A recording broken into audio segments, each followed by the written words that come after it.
Guys നമ്മൾ തിരിച്ചു പോവാണ് ദുബായിക്ക്.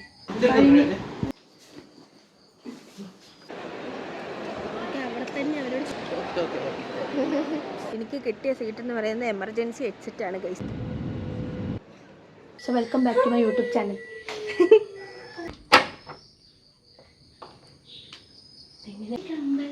ഇറങ്ങാം.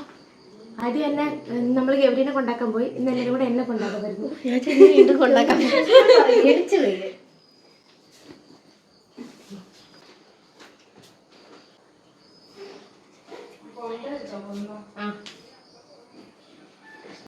അപ്പോൾ ഒരു 1.5 മാസത്തെ കാത്തിരിപ്പിന് ശേഷം ഇനി ഒരിക്കലും തിരിച്ചു വരില്ല എന്ന് പറഞ്ഞ് ശപഥം ചെയ്തിട്ട് വന്നൊരു നാട്ടിലേക്ക് ഞാൻ തിരിച്ചു പോവുകയാണ് ഗൈസ്. അതിനുള്ള തയ്യാറെടുപ്പുകളാണ് കാണുന്നത്. എന്നെ കൊണ്ടാക്കാൻ വേണ്ടി എൻ്റെ കസിൻസും ചേച്ചിയുടെ പിള്ളേരും എൻ്റെ അനിയനും എല്ലാവരും വന്നിട്ടുണ്ട്.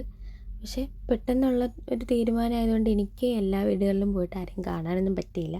സോ എൻ്റെ അപ്പച്ചമാരെയും അമ്മാവന്മാരെയും ആരെയും ഞാൻ മര്യാദയ്ക്ക് കണ്ടില്ല പോകുന്നതിന് മുന്നേ. ഇനിയിപ്പോൾ 1 വർഷം കഴിഞ്ഞിട്ടായിരിക്കും വരുന്നത്, അങ്ങനെ പ്രതീക്ഷിക്കുന്നു. എനിക്ക് എനർജി കുറച്ച് കുറവാണ്, കാരണം ഭയങ്കര ഫിസിക്കലിയും മെൻ്റലിയും കുറച്ച് പനി കാര്യങ്ങളൊക്കെ ആയിട്ട് ഉള്ളൊരു എനർജി കുറവ് എൻ്റെ സൗണ്ടിൽ നിങ്ങൾ കാണുന്നുണ്ടായിരിക്കും. അത് നെവർ മൈൻഡ്.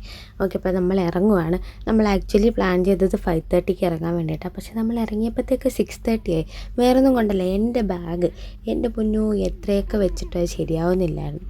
പിന്നെ ഒരു വിധത്തിൽ നമ്മൾ വെയിറ്റൊക്കെ മാനേജ് ചെയ്ത് നമ്മൾ ഇറങ്ങിയപ്പോഴത്തേക്ക് ഒരു 6:30 ഒക്കെ ആയി. എന്നെ കൊണ്ടാക്കാൻ വേണ്ടിയിട്ട് വന്നത് ആരൊക്കെയാ? കണ്ണൻ, അച്ഛൻ, അനു, പിന്നെ ഗൗരി, ദിയ, അമ്മ. ഞങ്ങൾ ഇത്രയും പേരാണ് പോകുന്നത്. സനുവിനെ കൊണ്ടുവരുന്നുണ്ടായിരുന്നു, പക്ഷേ സനു ബാംഗ്ലൂരിലായിരുന്നു. പിന്നെ ഞങ്ങളുടെ അവിടുത്തെ സെൻറ്റ് തോമസ് പള്ളിയിലെ പെരുന്നാളാണ് ഗൈസ്. എനിക്ക് ആ പെരുന്നാൾ കൂടാൻ പറ്റിയില്ല, അതിനുള്ളൊരു ഗ്യാപ്പും കിട്ടിയില്ല.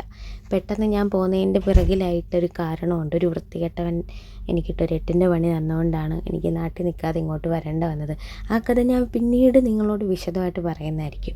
ഉറപ്പായിട്ട് ഞാൻ പറയും, കാരണം അത്ര വൃത്തികെട്ട പണി എനിക്ക് തന്നുകൊണ്ടാണ് ഇന്ന് ഞാൻ വീണ്ടും തിരിച്ച് ദുബായിലെത്തി. പക്ഷേ ഞാൻ ഭയങ്കര ഹാപ്പിയാണ്, ഭയങ്കര പ്രൗഡാണ് തിരിച്ച് ദുബായിലെത്തിയതിനെ കേട്ടോ. ഉള്ള കാര്യം പറയാമല്ലോ. പിന്നെ നമ്മൾ ആക്ച്വലി എൻ്റെ വീട്ടിൽ നിന്ന് നെടുമ്പാശ്ശേരി, അതായത് കൊച്ചിൻ ഇൻ്റർനാഷണൽ എയർപോർട്ടിലേക്ക് 45 മിനിറ്റ്സേ ഉള്ളൂ, മാക്സിമം 1 അവർ. പക്ഷെ നമ്മളൊരു 45 മിനിറ്റ് കൊണ്ട് എത്താറുണ്ട്.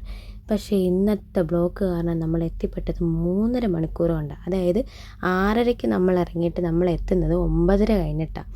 സോ അവിടെ നമ്മൾ ഇപ്പോൾ നിലവിലെ ടെർമിനൽ 3ലേക്ക് ലാൻഡ് ചെയ്യുന്ന മീൻസ് നമ്മൾ കൊണ്ട് പാർക്ക് ചെയ്യുന്ന സീനാണ് ഇപ്പോൾ നിങ്ങൾ കണ്ടുകൊണ്ടിരിക്കുന്നത്. നമ്മളവിടെ പാർക്ക് ചെയ്തപ്പോൾ തന്നെ നമ്മുടെ അടുത്തൊരു ചേട്ടൻ വന്നിരുന്നു. ആ ചേട്ടൻ വന്നിട്ട് നമ്മളോട് പറഞ്ഞു നമ്മുടെ ലഗേജെല്ലാം അവിടെ കൊണ്ടുവയ്ക്കാം. അവരതുപോലത്തെ സർവീസൊക്കെ ചെയ്യുന്ന ആൾക്കാരാണ്. പക്ഷേ ആ ലഗേജ് ജസ്റ്റ് ബോർഡിങ് എടുത്ത് അകത്ത് കൊണ്ട് വയ്ക്കുന്നത് വരെയുള്ളൊരു പേയ്മെൻറ്റ് എന്ന് പറയുന്നത് 1000 റുപ്പീസാണ് ഗൈസ്. ഞാനിത് 1-2 തവണയല്ല 10-15 തവണ ഞാൻ തന്നെ ട്രാവൽ ചെയ്തിട്ടുള്ള ആളായതുകൊണ്ട് എൻ്റെ ലഗേജ് എനിക്ക് എടുക്കാവുന്നതല്ലേ ഉള്ളൂ. അവിടെ തന്നെ അവരോട് ചോദിച്ചാൽ എനിക്ക് അവരൊക്കെ പൊട്ടിത്തരാം. എന്നും വിളിക്കണം. ആ പോയ പോലെ അല്ല കേട്ടാ. അതാ അപ്പം തിരിച്ചു പോട്ടെ എന്നാ.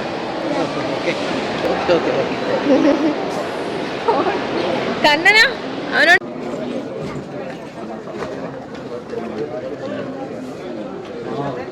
ഹലോ ഗൈസ്, നമ്മളിപ്പോൾ ബോർഡിംഗ് പാസ്സൊക്കെ എടുത്ത് ഇമിഗ്രേഷനിൽ നിന്നെല്ലാം കഴിഞ്ഞിട്ട് ഞാൻ നടക്കുവാണ്. ആൻഡ് എനിക്ക് കിട്ടിയ സീറ്റ് എന്ന് പറയുന്നത് എമർജൻസി എക്സിറ്റ് ആണ് ഗൈസ്, എമർജൻസി എക്സിറ്റ്.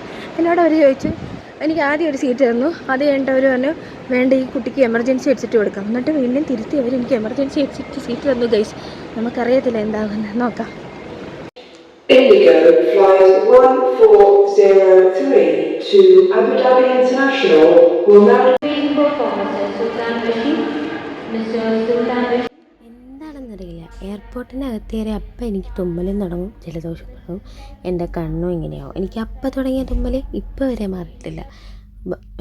ബസ്സെന്ന് ഫ്ലൈറ്റിൻ്റെ അകത്തിരുന്ന് ഞാൻ തുമ്മലായിരുന്നു. പിന്നെ ഇപ്പം നമ്മൾ ബോർഡിംഗ് പാസ്സൊക്കെ എടുത്ത് ചെക്കിങ് എല്ലാം കഴിഞ്ഞ് നമ്മൾ ഗേറ്റിൽ നിന്ന് ഫ്ലൈറ്റിലേക്ക് കയറി. സോ ഇതാണ് ഫ്ലൈറ്റിൻ്റെ അകത്തുള്ള കാര്യം. നമ്മൾ എടുത്ത ഫ്ലൈറ്റ് എന്ന് വെച്ചാൽ സ്പൈസ് ജെറ്റാണ്. And this is my seat. ഇതാണ് എമർജൻസി എക്സിറ്റ് വിൻഡോ സൈഡുള്ള എൻ്റെ സീറ്റ്. ഈ സീറ്റിൻ്റെ പ്രത്യേകത എന്ന് വെച്ചാൽ നമുക്ക് നല്ല വിശാലമായിട്ടിരിക്കാം. പിന്നെ അടുത്തൊരു കുഞ്ഞ് വിൻഡോ ഉണ്ട്. നമ്മുടെ ഫ്ലൈറ്റ് എടുക്കാൻ തുടങ്ങിയപ്പോഴേ പുറത്ത് നല്ല മഴ പെയ്തു. മഴ എന്ന് വെച്ചാൽ ഐശ്വര്യത്തിൻ്റെ പ്രതീകമാണല്ലോ. അപ്പോൾ ആ മഴയും സ്റ്റാർട്ട് ചെയ്തു. അങ്ങനെ പയ്യെ നമ്മുടെ ഫ്ലൈറ്റ് മുകളിലേക്ക് എടുത്തെടുത്തെടുത്ത് തുടങ്ങി. അങ്ങനെ കുറേ ആഗ്രഹങ്ങൾ ബാക്കി വെച്ച് പുതിയ പുതിയ വേറെ ആഗ്രഹങ്ങളുമായി ഞാൻ വീണ്ടും ദുബായിലേക്ക്, നമ്മുടെ ദുബായിലേക്ക്, അത് നമ്മുടെ കരാമയിലേക്ക്. അങ്ങനെ ഒരു 3 മണിക്കൂറത്തെ യാത്രയ്ക്ക് ശേഷം നമ്മൾ ദുബായിൽ ലാൻഡ് ചെയ്യുകയാണ് ഗൈസ്. ഞാൻ എത്തിയത് ടെർമിനൽ 1-ലാണ്. ആൻഡ് നൈസ് എക്സ്പീരിയൻസ് ആയിരുന്നു. Spice jet is okay. എനിക്ക് എയർ ഇന്ത്യയാണ് പേടി, സ്പൈസ് ജെറ്റ് പേടിയൊന്നുമില്ല. പിന്നെ ഇങ്ങനെയാണ് കേട്ടോ നമ്മുടെ ലഗേജൊക്കെ ഈ ചേട്ടന്മാരെടുക്കുന്നത്. സംടൈംസ് അവരതെടുത്ത് വലിച്ചെറിയും, എന്നാലും ഇറ്റ്സ് ഓക്കെ. അവരുടെ ഡ്യൂട്ടി അത്രയ്ക്കും വെയിറ്റുള്ള സാധനങ്ങളൊക്കെ എടുക്കുന്നതുകൊണ്ടായിരിക്കും അവരങ്ങനെ ചെയ്യുന്നത്. ആൻഡ് എല്ലാം കഴിഞ്ഞു. നമ്മൾ ബാഗ് കിട്ടാൻ വേണ്ടി വെയിറ്റ് ചെയ്ത് ഫൈനലി എൻ്റെ ബാഗ് കിട്ടി. ഇനി എൻ്റെ വെയിറ്റിംഗ് എന്ന് വെച്ചാൽ എന്താ, അർജുനെ കാണണം. അതാണ് അർജുൻ ഏട്ടൻ എന്നെ വിളിക്കാൻ വന്ന്, ഏട്ടൻ ഒറ്റയ്ക്ക് വരാമെന്ന് പറഞ്ഞു. അതുകൊണ്ട് വന്നു. കണ്ടില്ലേ, ഇത്രയൊക്കെ ഉള്ളൂ.